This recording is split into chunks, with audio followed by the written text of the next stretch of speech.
Hit my photo eye again. Now my garage door won't close. If only there was something better.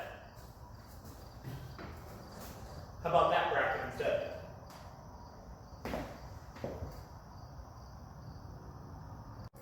And here's our sensor shield tube, doing a close-up on it. It's designed around a 3-inch steel tube that's cut, powder coated, and bent right here in the USA.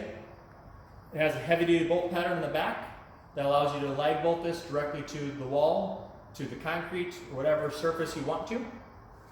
It has these eyebrows on it, which prevent sunlight from coming in at that low evening hour and obstructing your photo eyes.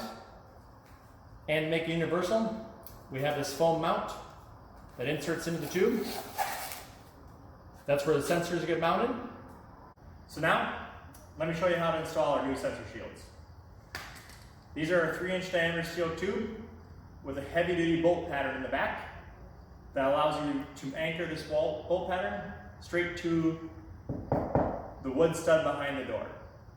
So you can take your sensor shield, find the appropriate height, go directly onto the door frame, take your hardware, usually 1.25 quarter-inch lead lag works really great, onto your screwdriver. You line the screwdriver up in that bolt pattern, tighten down your hardware, and that anchors your sensor shield to the wall.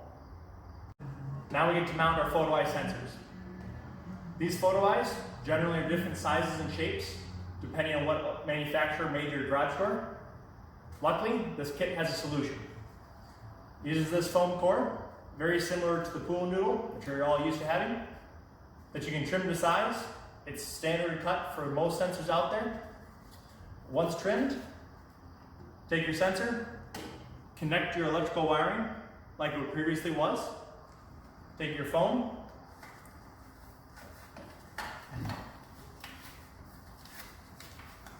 insert the sensor into the foam,